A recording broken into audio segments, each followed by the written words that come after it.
Ready, yeah? Okay, well, listen, the revelations of the last week are a reminder again of why we need real change. And we said it during the course of the election campaign and after the election campaign that people do want real change. They're sick of the type of stroke politics that they've seen for far too long. I think again we've seen an illustration of that type of stroke politics where Fine Gael believe that they are above the law, that they should be treated differently to others. It's again another example of doing favours for friends, and again the government mired in a scandal which is about cronyism, mired in a scandal which is about doing favours for friends and stroke politics, and that's not what people want. We haven't heard from the Taoiseach at all during this last week. That's unacceptable.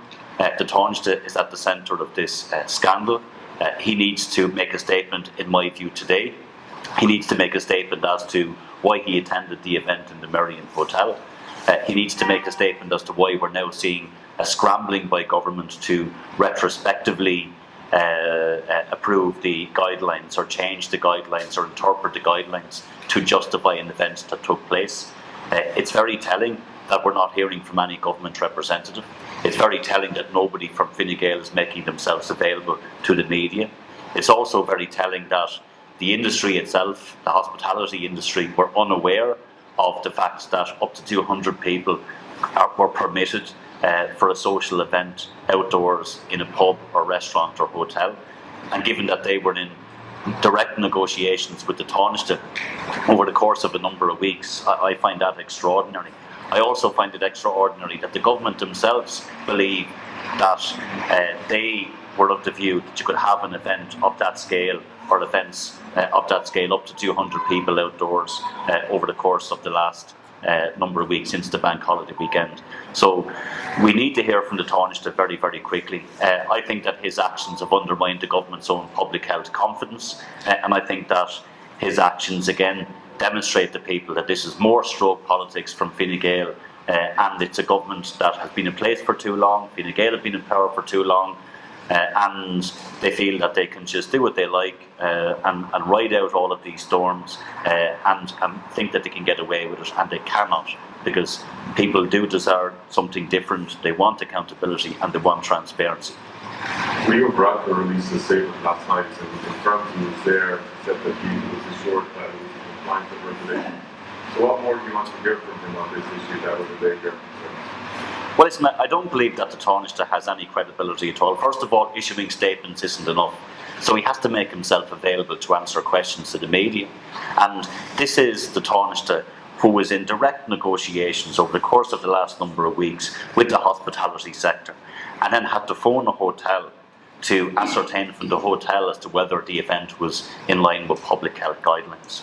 We're also now hearing that Fáilte Ireland are in talks with the government in terms of revising the guidelines. Why is that the case? If there was no problem, if there was no confusion, there would not be a need to revise the guidelines. And there is a clear conflict between what the regulations say on the one hand and what the guidelines that were actually drawn up by the Taoiseach to say in relation to outdoor events. And I think it does strike to the heart of the credibility of the government, and that's only part of it.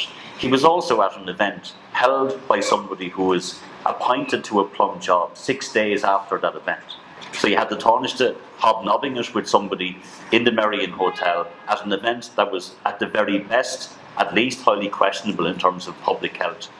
And then at an event organised by somebody who was appointed to a position without any due process whatsoever, a made-up position. That's what this is. There's no two ways about it. It was a reverse approach by a former minister, Catherine Sapone, to the Minister for Foreign Affairs to create a position for her, and it's completely unacceptable. But are you saying, just to be clear, that you believe this scandal is an issue that should trigger a general election? Is it in essence the straw that's broken the camel's back for Sinn Féin? Well, listen, we've been saying since the by-election that this is a government on borrowed time.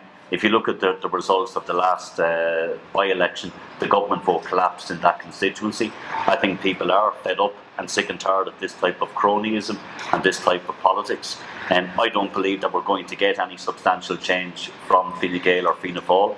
This is one example of the failure of this government. These type of scandals where people can see that it's a government that delivers for insiders is only part of why people are sick to the back teeth of this government. It's also because they haven't dealt with the housing situation. They were meant to present an updated plan a number of weeks ago, and now that's been put off. We're not going to hear from the government until much later in the year to see exactly what they're going to do. We know that's one of the biggest issues that has to be dealt with. The government are simply clueless when it comes to dealing with the housing crisis. The same with health. We have hospitals now right across the state where cancelling procedures, where overcrowding is a feature again. And I don't believe that the government are going to solve these problems. I have no faith that those issues are going to be resolved. And for all of those reasons, yes, I believe that we need a change of government. And a change of government can only come about if we have an election. But to go back to this story again, this is not the first time that the government and Leo Varadkar has been bogged down in this type of controversy, which is about favours for friends. How many times have we been here and then we get all of the excuses from government? And the government say, and I listen to some of the government representatives in terms of their press statements, and they say mistakes were made. And it wasn't that this was some tweak to a process that was required. The mistake was doing this in the first place. The mistake was that there was no process. The mistake was that they felt that it was okay to give somebody a job on the back of a reverse approach that was made to create a position for somebody without any scrutiny whatsoever, without any accountability and without any transparency. And then it transpires that 6 days before that appointment, that the Taoiseach was at some event hosted by the same individual. That's not what people want. It's not how politics should work. And I think for all of those reasons, people are just sick to the back teeth of a government that is failing on all of the big issues, but is also failing when it